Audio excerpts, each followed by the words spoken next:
Hello दोस्तों, तो आज से फिर से आपके 15 क्वेश्चंस रहने वाले हैं एंड आपने कल वाली जो 15 क्वेश्चंस थे वो आपने देखे होंगे और आपको अच्छे भी लगे होंगे। कुछ लोगों का ये भी पूछना था क्या इस बार ये आपसे इस तरीके से क्वेश्चन पूछे जा सकते हैं क्योंकि सिलेबस में मेंशन नहीं है। तो बिल्कुल 99% चांसेस हैं कि आपसे क्वेश्चन जरूर पूछे जाएंगे। 10 क्वेश्चन आपसे पूछे जाते हैं।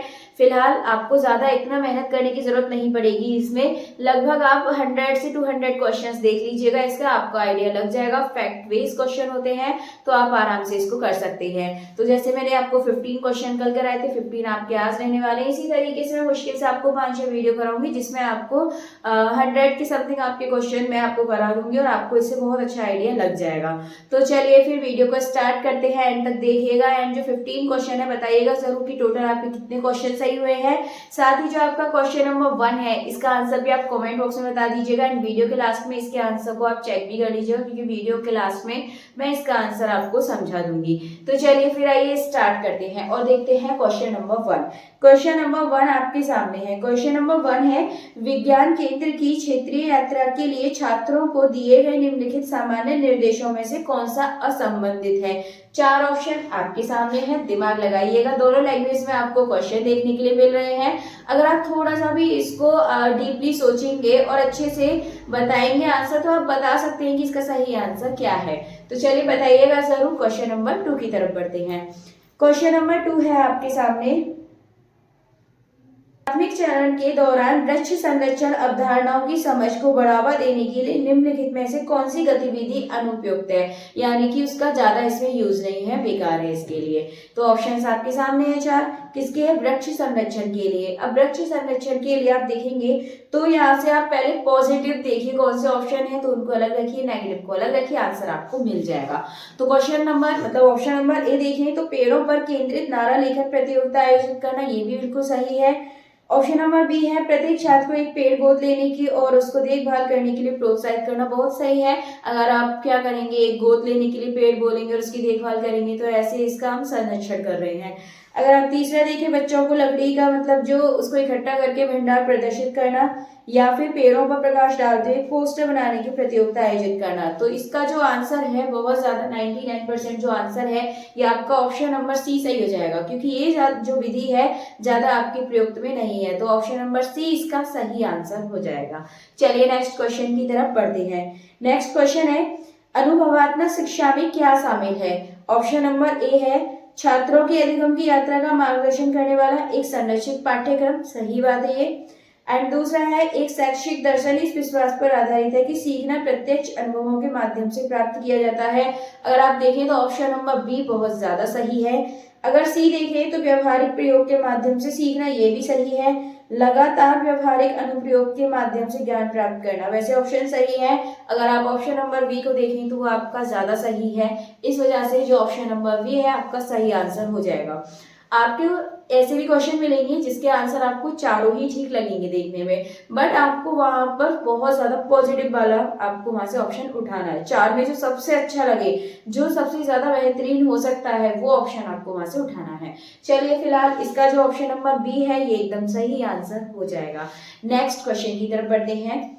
नेक्स्ट है, युवा कैसे अवधारणाओं को समझते हैं और उन्हें लेबल कैसे देते हैं। ठीक है, तो ऑप्शन नंबर ए है, भौतिक पर्यावरण के साथ सीधे जुड़ाव के माध्यम से या फिर सामाजिक परिदृश्यों के माध्यम से जहां भाषा सीखने की प्रक्रिया में एक कारक नहीं है, या फिर उन सामाजिक स्थितियों से जहां भाषा वास्तव में एक भूमिका निभाती है, या फिर इन विधियों के संयोजन के माध्यम से। तो इसका जो ऑप्शन नंबर ए है ये एकदम सही आंसर हो जाएगा।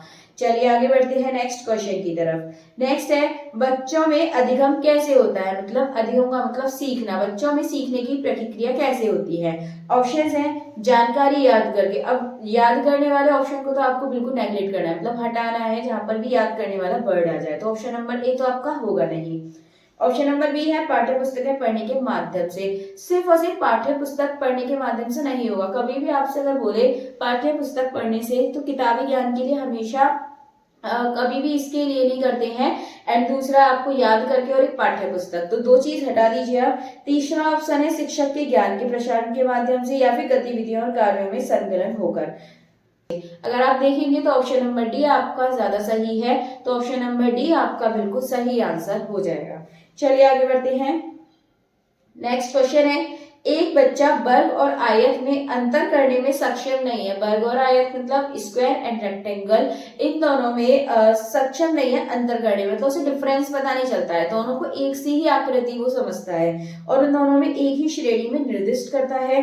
तो वैन हील की ज्यामिति तर्क शक्ति के सिद्धांत के अनुसार छात्र किस स्तर पे, उसका स्तर क्या है?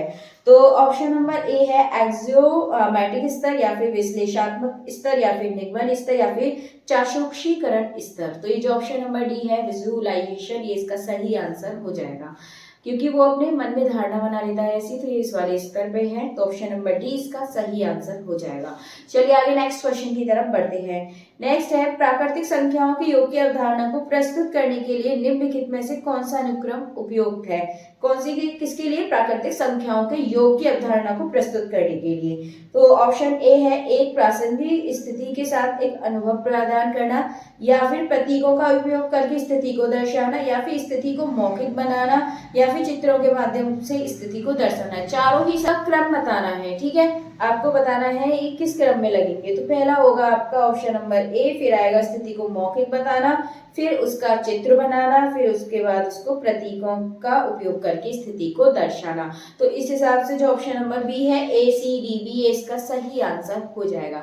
चलिए आगे नेक्स्ट क्वेश्चन की तरफ बढ़ते हैं। नेक्स्ट क्वेश्चन देखेंगे तो यह है आपका राष्ट्रीय पाठ्यचर्या की रूपरेखा 2005 के अनुसार निम्नलिखित में से कौन सा परिसर उत्कृष्ट गणित शिक्षा की दृष्टि को दर्शाता है?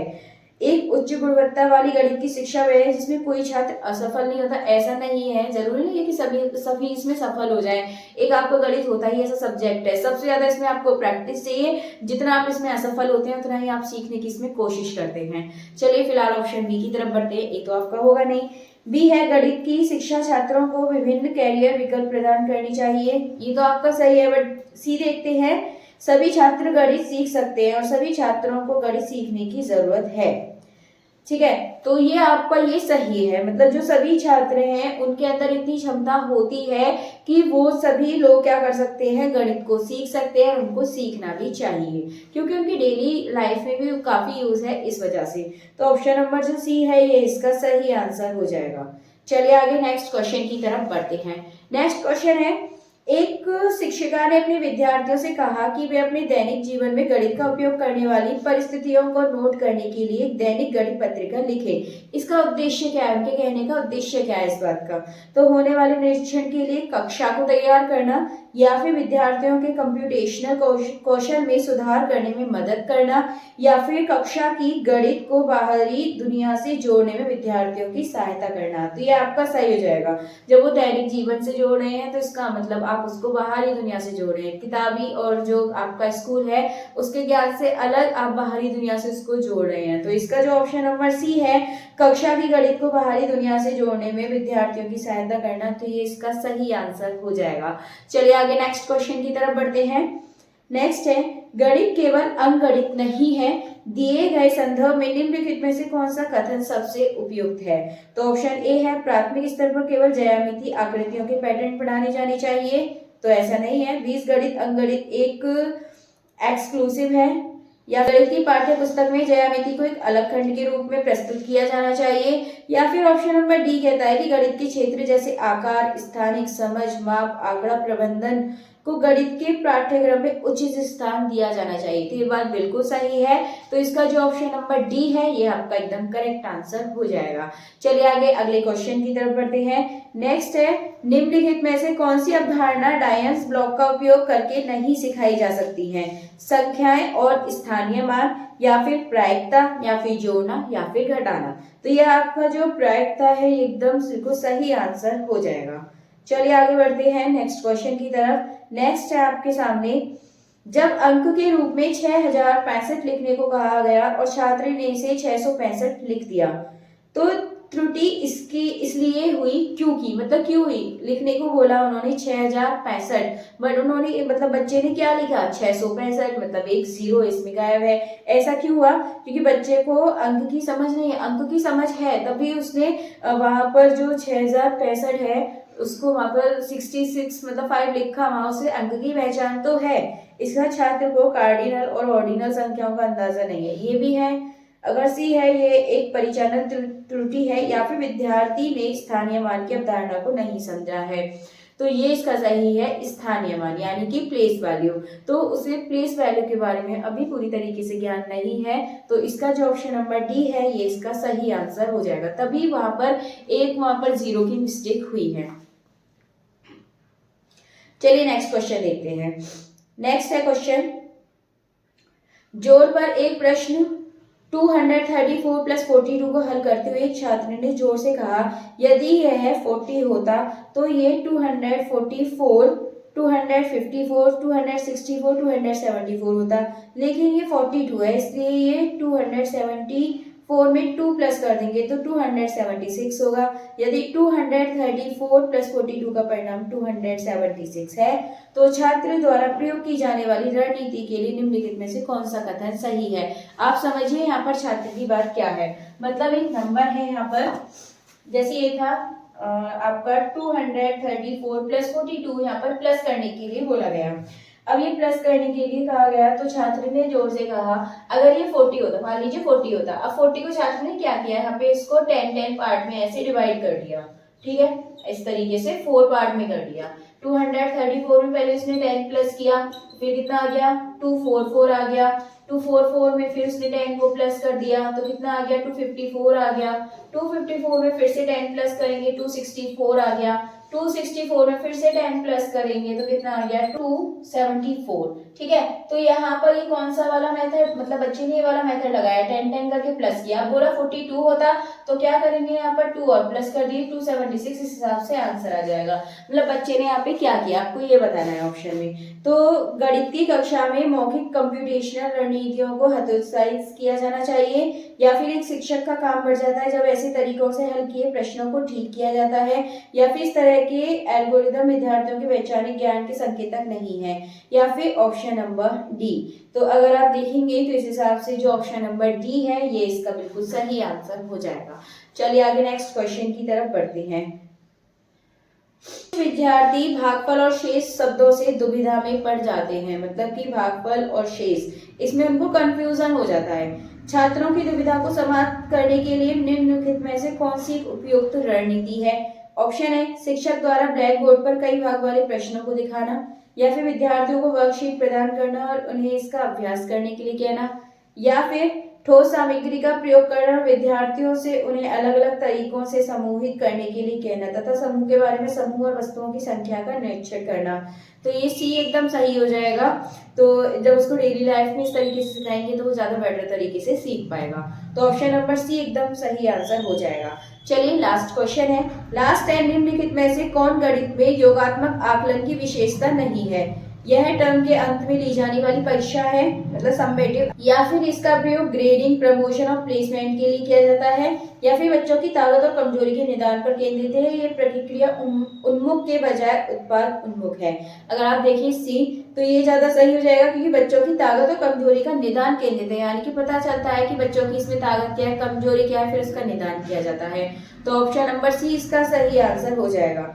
चलिए फिलहाल जो क्वेश्चन नंबर 1 था उसको देख लेते हैं। तो उसका आंसर आपका क्या होगा, जिसमें ये था विज्ञान केंद्र की क्षेत्रीय यात्रा के लिए छात्रों को दिए गए निम्नलिखित सामान्य निर्देशों में से कौन सा असंबंधित है। तो इसका जो ऑप्शन नंबर बी है, सुनिश्चित करें कि पूरे दिन आपके पास पूरा स्कूल बैग हो। तो ये इससे बिल्कुल भी रिलेटेड नहीं करता है, ऐसा जरूरी नहीं है कि आपके पास पूरा बैग हो। चलिए तो इसका जो ऑप्शन नंबर बी है ये एकदम सही आंसर हो जाएगा। चलिए आपके टोटल 15 क्वेश्चन हो चुके हैं। 15 में से आपको कितने क्वेश्चंस आते थे कमेंट करके जरूर बताइएगा, और अगर आपको ये सीरीज अच्छी लग रही है तो प्लीज ज्यादा से ज्यादा लाइक कमेंट शेयर कर दीजिएगा। चलिए आज के क्वेश्चंस को यहीं पर फिनिश करते हैं, मिलते हैं हमारी नेक्स्ट वीडियो में आगे के न्यू क्वेश्चंस के साथ। तब तक के लिए आप ज्यादा से ज्यादा वीडियो को लाइक कमेंट शेयर कर दीजिएगा।